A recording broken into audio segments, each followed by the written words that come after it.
Hello and welcome everyone. I hope all of you are doing good. I welcome you all to today's session of the Daily Newspaper Digest. Now, before we go ahead, a very quick announcement here. It's Sunday today, and on Sundays, you do not see a lot of editorials in the Hindu newspaper. So, what I've done is today we will be analyzing the news articles from the Indian Express newspaper and not the Hindu newspaper. So, if you are wondering why am I not able to find these articles in my Hindu newspaper today, that is because I've taken these articles from the Indian Express for today, which is equally important for your examination.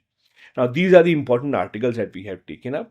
The first one is about the government initiatives, including the Citizenship Amendment Act, government initiatives on the Uniform Civil Code, the government initiative on the three language formula. This article is written by P. Chidambaram, who says that the government is focusing on the wrong issues. Then the second article is that the Prime Minister has said that the states should quickly implement the PM Dhanya Krishi Yojana. Apart from this, three language debate is also discussed in one article in detail, and the last topic is about the Sarpanch Pati issue in India. So let's not wait any further. Let's begin with the first article. The first article, as I said, is written by Mr. P. Chidambaram, who is a very tall Congress leader and ex-Home Minister of India as well. Now, as you know, whenever you read any editorial, please make sure that you focus on who exactly is the author of the editorial, because that will give you a fair bit of idea about how and why this article is written. So, for example, this article is written by a Congress leader. So, you can very well assume that this will be critical of the government. So, you have to make sure that you balance out these views. Don't think that whatever an article or opinion piece says will be the only point of view. Whatever is published in the newspaper will be factual. So the facts that they say will be correct, but the opinion that they're saying may not match up with the opinion that you would want to have, or you can have some other opinion as well. So this article is written in the context of the recent government policies in the past few years. Now, this article says that the government of India has been focusing on controversial issues by design. Means, while they should have focused on other things, the government's focus is on those issues that can divide the voter base. This is what the author says. The author says if you look at some of the issues which have been stirred up by the government, including the Citizenship Amendment Act 2019, Uniform Civil Code. Now, please understand, we do not have a Uniform Civil Code in India right now. Some states like Uttarakhand just implemented, but India level, we do not have a Uniform Civil Code. Apart from this, the language policy, which has just become controversial in the past week or so. Author says that all these issues are controversial and the government would do well not to focus on them and rather focus on the issue of development. The author says that these policies will actually divide the audience, will divide the citizens, and this is a part of ideological agenda. This is why the government should stay clear of it. Now, again, all these are different timelines. Out of the three big issues that the author has pointed out, the three language formula is in the news recently. Other two are not in the news recently. The Citizenship Amendment Act, as you know, was passed in 2019. Now, in India, the Parliament passed the Citizenship Act in 1955, and that law has been amended multiple times to include who shall be citizens and who shall not be citizens in India. The last big change in the Citizenship Amendment Act was in 2019. This was specifically done to give citizenship to people who had come to India even illegally from countries such as Afghanistan, Pakistan, and Bangladesh if they belonged to certain specific religions and if they entered India before 31st of December 2014. Now, this issue became very controversial because it was seen as a discrimination on the basis of religion. The author also says that none of these policies are actually urgently solving an issue that the country is facing. The author says that if it would have been an urgent question which the country is grappling with, then it would have made sense for the government to follow such policies. But none of these are addressing any important issues, none of these are addressing any national issues. So it does not make any sense for the government to actually focus so much on these policies. As you know, the government of India has spoken about Uniform Civil Code multiple times, but we do not have any Uniform Civil Code at the national level. Uttarakhand recently implemented the Uniform Civil Code. That is also slightly controversial. We discussed this earlier as well. A part of that also includes that the live-in couples who are living together without being married, they have to register themselves with the government officials, and only one couple has registered so far in the entire state. The other controversy the author is pointing towards is the one that recently erupted about the three language formula. Now, as you know, India had a three language formula starting from the first education policy in 1960s. It was something that was suggested by the Radhakrishnan committee but never fully implemented. The idea was that in our schools, there should be at least three languages taught. Your regional language, for example, let's say if you are talking about a school in UP or Rajasthan or Bihar, so your regional language, that is Hindi, then English, and then third language of some other state should also have been taught so that we can have integration in the country. Similarly, let's say if there is a student, there is a school in Kerala, then the student should be taught Malayalam, English, and then some other language, maybe Hindi or some other language, so that they can better assimilate with the entire country. That is a three language formula. However, please understand the three language formula is not a law. It's just a policy decision, it's a suggestion that the state should accept. But if they don't accept, this is not about breaking any law. The author says that there is no need to force three language formula upon anyone right now. Rather, the focus of education should be quality and not about how many languages do you actually know. The author says that this debate about the language is actually an attempt by the government to assert cultural nationalism. Now, there are various ways to look at it. One political way to look at it is that the party in power at the center, that is the BJP, gets most of its votes from the Hindi speaking areas. So, the assumption is that if they are trying to impose Hindi in other non Hindi speaking states, that can lead to an increment in their vote bank. That is one way of looking at it. That is how the other politicians in the opposition parties are actually looking at it. The author says that expecting bilingualism means two languages, is still practical. But then expecting multilingualism, expecting that three languages should be taught doesn't really make much sense because that will add too much burden. Also, if you look at regional languages, let's say Hindi, they don't really have a lot of usage in technical jobs. For example, if you want to pursue higher education in science or in technical field, you will find it difficult to get material in local languages, regional languages, and Hindi also. So that is why the focus has to be on English. More and more for your employability purposes as well, English has become much more important rather than any other language. And that is what the author also is pointing towards. Now, a few important things about language specifically and this topic. First, again, the government or the author talks about the fact that the government has been focusing on controversial issues, not just the language issue, but the Citizenship Amendment Act, Uniform Civil Code as well. So, just a bit of background about this. As you all know, Citizenship Amendment Act 2019 says that citizenship will be given to people coming in from Pakistan, Bangladesh, and Afghanistan if they belong to religions such as Hindu, Sikh, Buddhists, Jains, Parsis, and Christians. And they should have entered India before this date. The problematic part are two. First problematic part, it excludes Muslims, so it is seen as discriminatory. On the other hand, the other discriminatory part is that it does not discriminate or it does not differentiate between legal and illegal immigrants. So even if people came to India illegally, through illegal means before this date from these countries, even then they will be given citizenship. That is a controversial part of it. The Uniform Civil Code again is something which is being seen or which has been opposed by a lot of communities in India.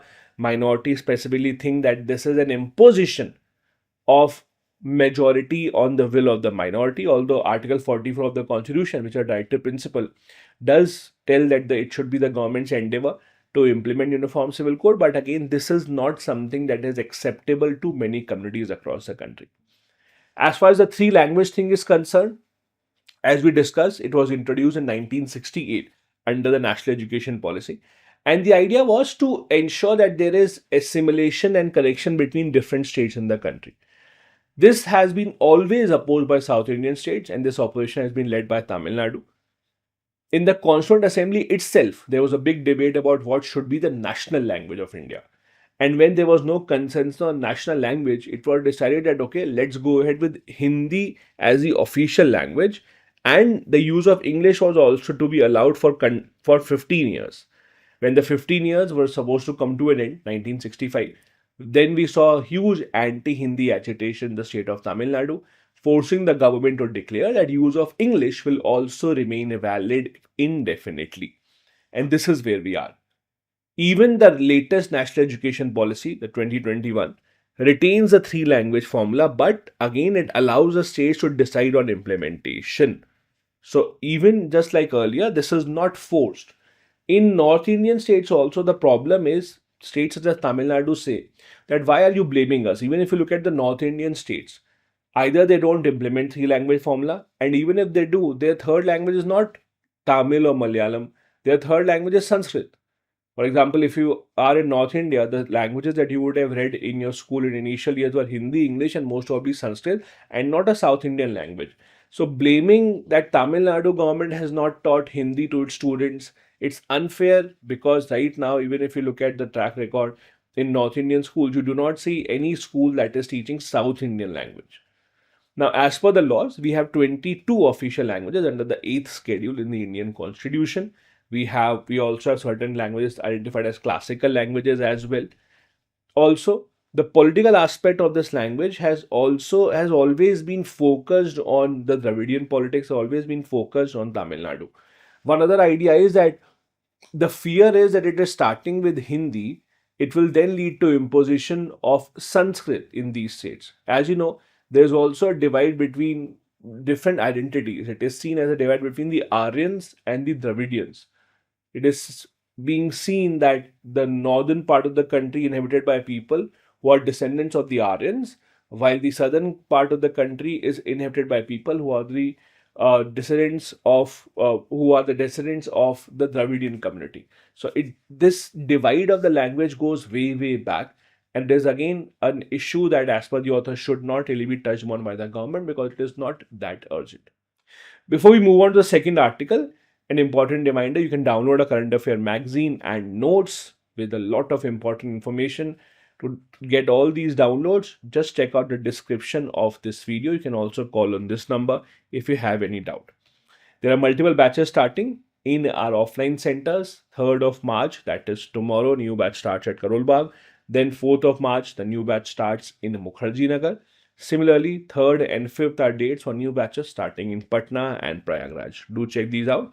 If you have any doubt, please make sure that you check out the description of the video. The second article that we have here is about an important government scheme.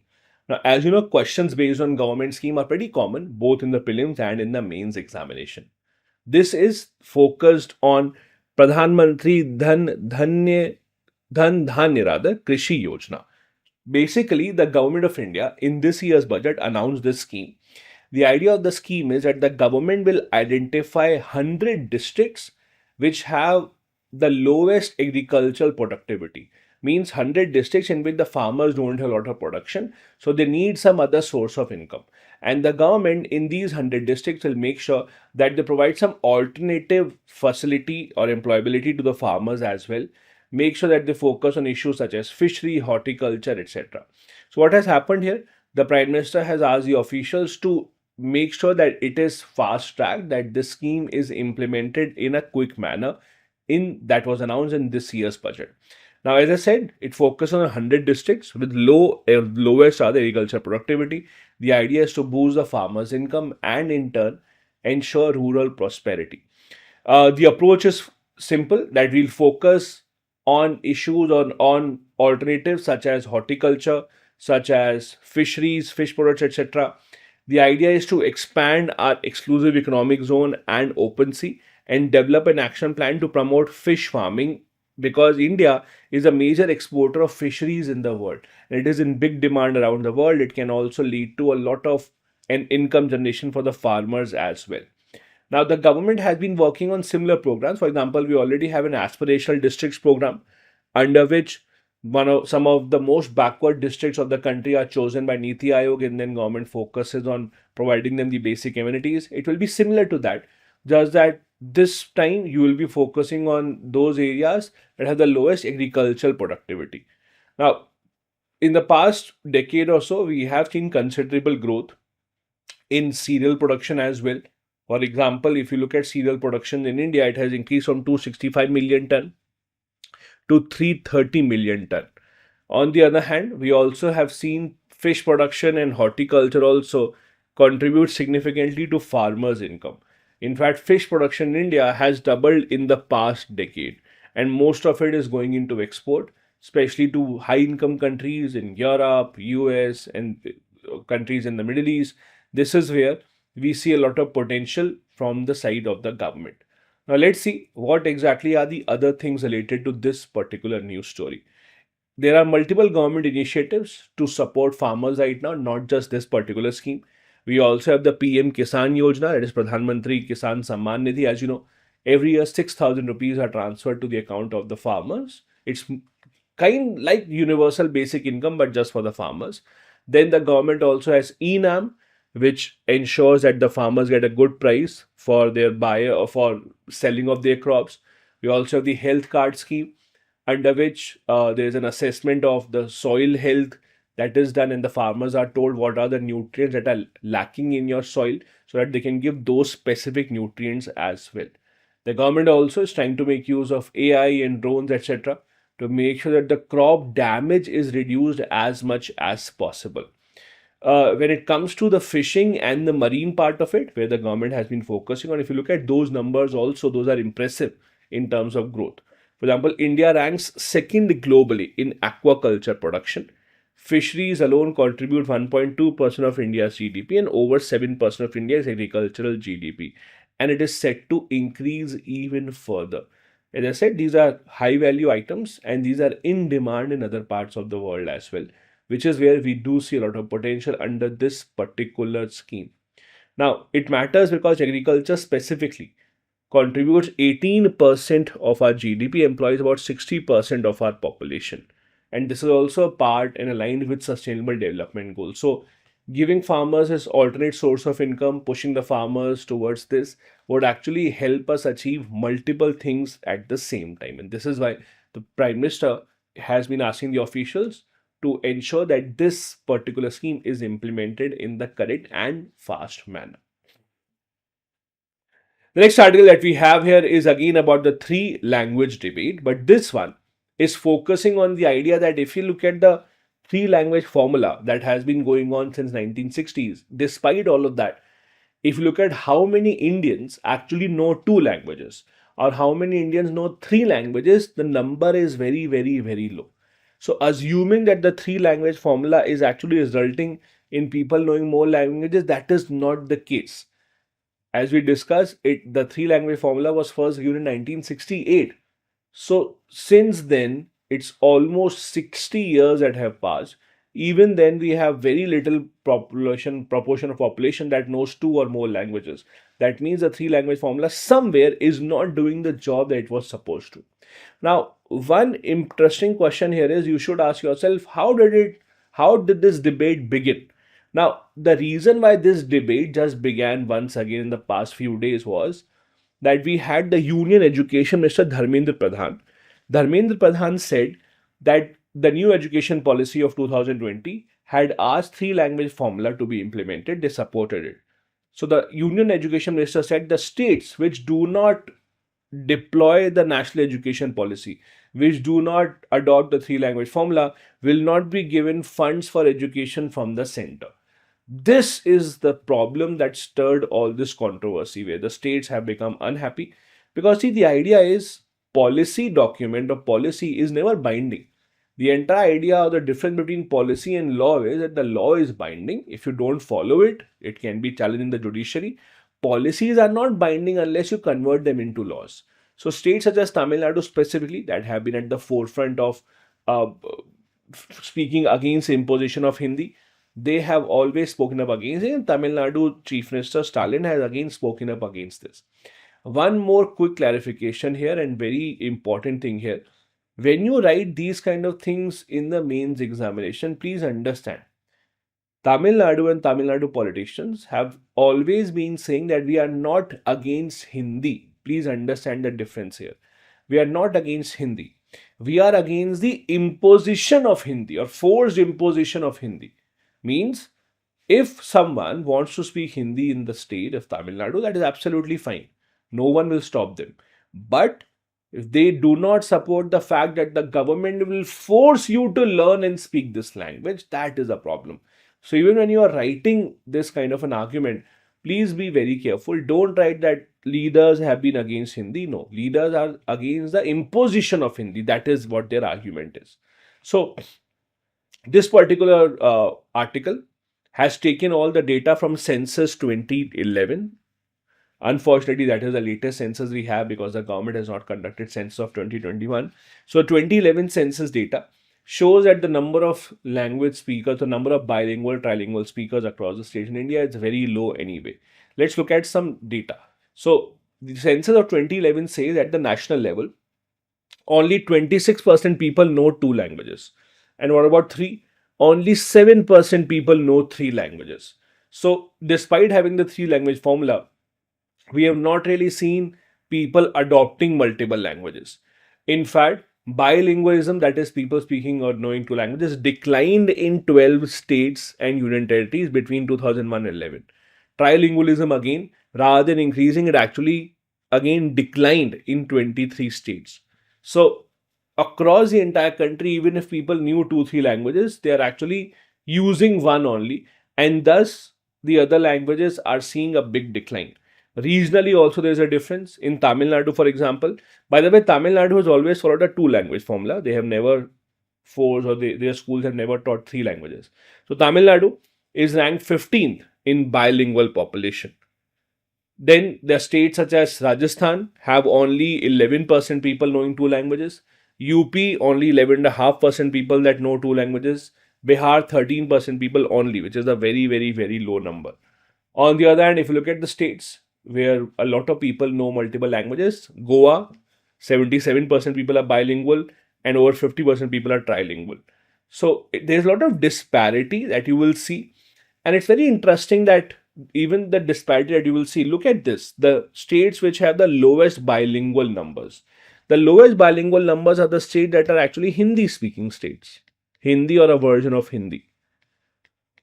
So Uttar Pradesh, Bihar, Rajasthan, Hindi speaking states, even in terms of literacy, not very high literacy. These are the states where you will see most of them focusing on and being restricted to one single language rather than actually having multiple languages. So this is again a stark indication of the connection between the literacy and the language that is a primary language and those not adopting another language.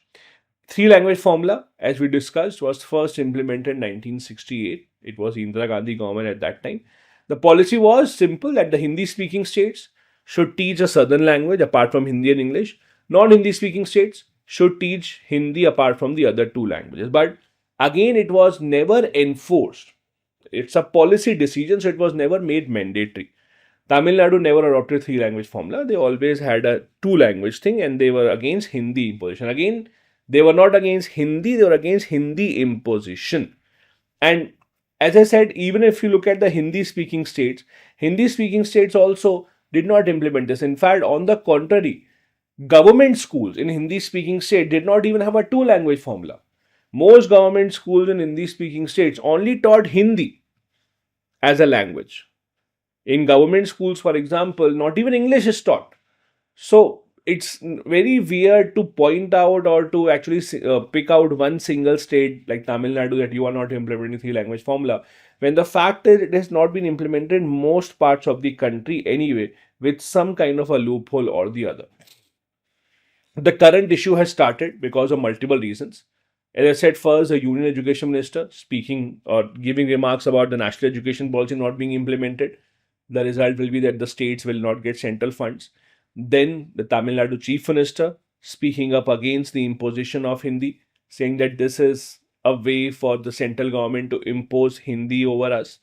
This has always been very controversial. Now, the interesting part is, if you see states such as Tamil Nadu and Kerala, there is increasing number of workers who are going there to work from Hindi speaking states. A lot of workers from states such as Chhattisgarh, Jharkhand, Bihar, UP go every year to work in Tamil Nadu and Kerala. It doesn't mean that they will automatically learn the Tamil language. They do try, but it's not that there are no Hindi speakers in these states. There are certain Hindi speakers in these states as well. In South India, in fact, there is higher multilingualism because at least they are much more exposed to English, if not Hindi. But in northern states, you do not even see English being used very well. In North Indian state, you will see people focusing only on Hindi, unfortunately.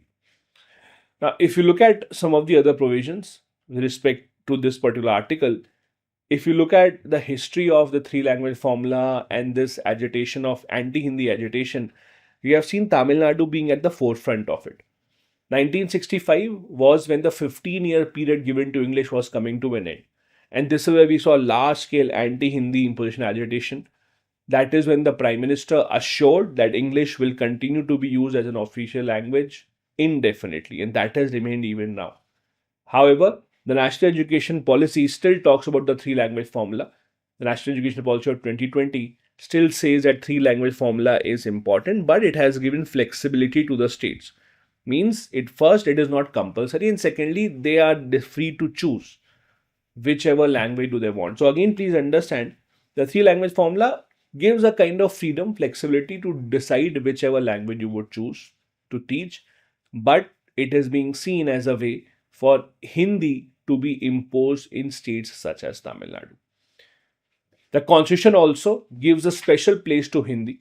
Article 351, for example, says that the government should promote the use of Hindi as much as possible. This responsibility is not given for any other language. The constitution does not say this about any other language that its use should be promoted. It's only for Hindi that its use should be promoted as per the constitution. And this is where the government says that we have a constitutional prerogative to promote the use of Hindi, and we are not doing anything that is against the constitution. Last article that we have for the day is about a long standing issue that you read in Indian polity. That is about the problem called Sarpanch Pati. Now, what exactly is this issue?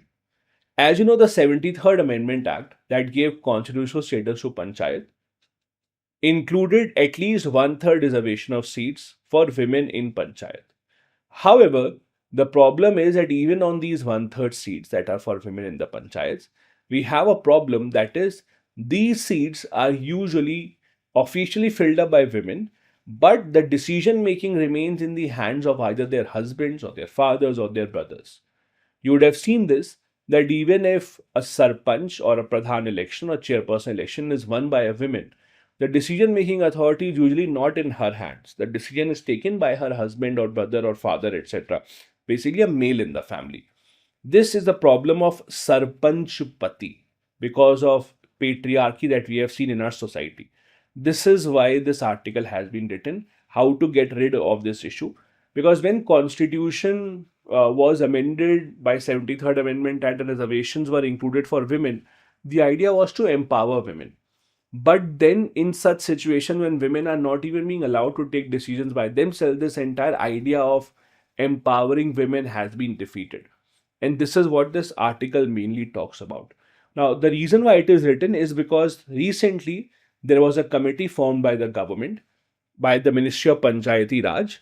This committee was headed by former Mines Secretary Sushil Kumar, and this committee conducted a study of gender-based challenge in local governance. So they held workshops across 14 states. They studied the situation across multiple states in India about the problem of gender representation in local governance. And they came out with this report with certain findings and with certain suggestions as well. Now, what are the issues that they identified?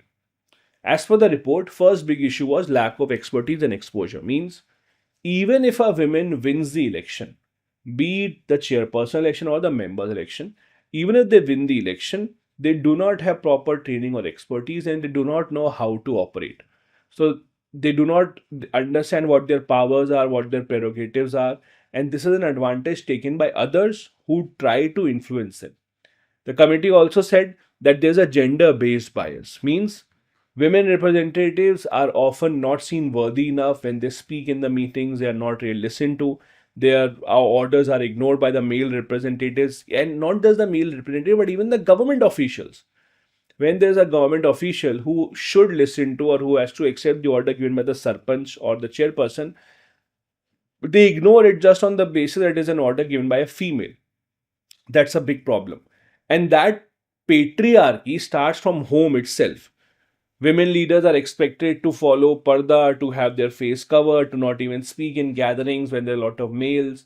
Imagine in a gathering where there's a female sarpanch and all the members are males, or most of the members are males, and the women is not even allowed to speak, and women is told that you should not speak in front of men. How would that situation or equation work out? That is where, unless the domestic responsibilities or our in family life changes, you cannot see a change at the bigger level. There's political pressure also. There is a lot of threat to women representatives, to women pradhans, for not being able to work properly. And this pradhan pati syndrome has actually become a big problem. If you live in a village, you would know this. And even if you don't, if you go to a village, if you're traveling, you will see these big hoardings of, let's say there's an election coming, there's a big hoarding of a women, if the seat is reserved for women, as a candidate, that please vote for me. Besides her, there would be an even bigger photo of her husband who's not even fighting the election. But the hoarding would have a smaller photo of the women who is contesting the election, a bigger photo of the male of the family, because they think that it is on their name that the vote will be given. So this issue of Pradhan Pati or Sarpanch Pati is a very, very big issue. Now, what is it that the committee recommends? The committee recommends strict legal measures, means it is to be considered as a punishment. There should be legal obligations attached to it. Capacity building programs should be made done. Capacity building means skill development, training the females of how to actually work, or how to have these kind of meetings and proceedings, etc. There should be policy interventions to ensure women have direct access to funds, meetings, etc.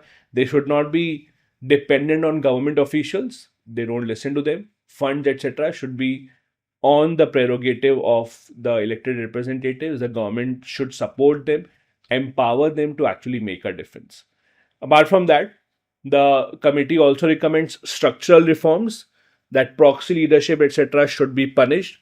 Training should be made mandatory for all the women representatives. Not just this, there are multiple self-help groups that are running in these areas. They should help these women, they should support the women, those who have come to elected positions. Panchayati Raj Act should be amended to ensure longer terms for women representative. We should not have a rotational policy. So what happens is, because there is one-third women reservation, the seat of the sarpanch is basically reserved for women on a rotational basis. So one tenure it will be reserved for women. Next tenure it will be open seat. Next tenure again it will be open seat, and next tenure it will again become reserved for women. So 1 in 3 tenures is reserved for women. So it's a rotational basis thing. That also harms this idea, because women leadership doesn't get enough time to get nurtured. Then there should be legal administrative support given. There should be penalties for those who are actually interfering in the working of women representatives. These are the suggestions, recommendations given by this particular committee formed by the Ministry of Panchayati Raj. Now, historically, if you see, look at the law, it is a law that had very good intention. The 73rd Amendment Act, it has made a lot of changes. Panchayats have become compulsory. They have been in constitutional status, reservation for scheduled castes, scheduled tribes, and women. But having said all of that, the amount of impact that was hoped for has not been seen. The 73rd Amendment Act, as you know, reserves at least 33% seats for women. And again, 33% is the minimum.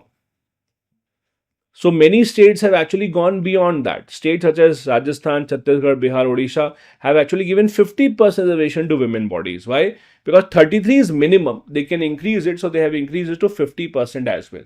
However, doesn't mean that in these states women are doing much better than others, because a lot of it depends on the funds to be given. Most of the funds to be given to panchayats are voluntary. Many states have ignored the request for giving funds, which is why the effect that the panchayat should have, or impact that they should have, has been minimal. Look at certain states there where women participation has been better than others, that is West Bengal and Kerala. where women have shown better political will. The state governments also have been conducting the training programs for these women to actually make a difference. On the other hand, states such as Rajasthan and UP have seen the biggest problem of gender discrimination and proxy leadership. These are again case studies which can be used as a good example, which can be used to make sure that these leadership programs and these training programs for women are expanded to other states as well going forward. These are the articles that we had from today's Indian Express newspaper. I have a few practice questions for you to see if you are able to grasp this knowledge or not. First, consider the following statement regarding three-language formula. It was introduced under Radhakrishnan Committee, formally adopted in 1968 National Education Policy, correct? Under this, all Indian states are required to implement. No.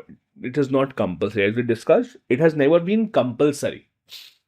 Tamil Nadu has consistently opposed the three-language formula, correct? So 1 and 3 will be right. The answer is B. Next, consider the following provision regarding India's official language policy. First, Article 343 states that India shall be the official language of the Union. Yes.